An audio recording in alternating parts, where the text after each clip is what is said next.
I am writing a memoir about growing up with a combat veteran father. The seeds of this idea, before I even knew it was an idea, came when I was 16 years old, and my father had me read the letter he wrote to the Veterans Administration because they asked him for proof that he was in the Vietnam War, and he was pretty offended by that. So he wrote this detailed account of everything he experienced there, or many things. And I had heard the war stories that were fun or heroic, but I hadn't heard some of the nitty-gritty stuff. And I read that letter at age 16 and realized he had kind of trusted me with something. And so it was born right there. And here and there, I would write down his stories. And I thought that, my book is going to be his stories. And when I really turned to it in earnest and began writing it through a writer's group with the Indiana Writer Center in 2019, I learned that this was not just my father's war stories, but it was a memoir about me and my experience growing up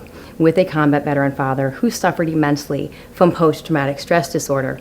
As far as challenges or my process is generally, it's kind of like a hydra. I have a list of memories and scenes I want to write.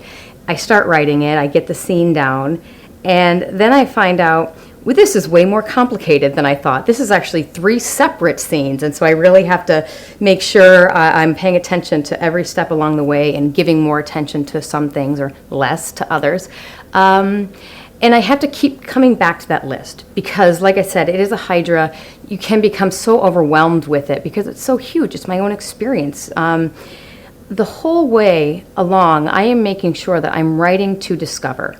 Because if you're not careful with memoir, you can find yourself writing to an audience, which has its benefits, but really you're writing it to discover things about yourself, about the human experience. And once you've done that, that's when you can really reach your readers, because they go, oh yes, I've had that, I know that. And so you don't want it to be artificial. It really needs to come from deep within. So that's a challenge, because it can really wreak some havoc on your emotions, rehashing things you had experienced that you don't want to relive. As far as challenges with writing it, of course, is just finding the time to write. We're always putting anything else in front of our own writing, which is a procrastination technique, but also tells about our own humanity. But I think what's larger than that and more specific to this project is I need to convey to my audience that my father was a complicated man, and I need them to understand some of the things he did, and I need them to forgive him the way that I have. Because some of the places he's kind of a monster. He can be monstrous. And that was hard for me to understand as a child, but as I grew older and started to see it as a product of PTSD, there was really a forgiving process. And now that I'm an adult and a parent and I'm writing about it, I see so many different perspectives on it.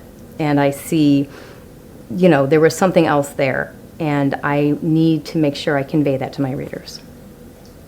Well, I have self-published. I have worked with small presses. I would like to seek traditional publishing with this. I do plan to pursue an agent. I think it helps that I'm going in with the understanding this might take, the process of finding an agent might take me as long as it took to write the book. So I have that, I'm going in with my eyes open. And I can't tell you exactly why I'm choosing that. It's just, to be completely honest, part of it is that validation. My own father might understand that better. He'd go, oh, what? You couldn't get me through Simon & Schuster? Not that I need to go there. But, certain small presses I'm already looking at really attract me to this. They like this kind of project. I've seen other memoirs that have worked through them. I'm keeping an eye on who's publishing the memoirs that I like. And I think I'd like to pursue some of those.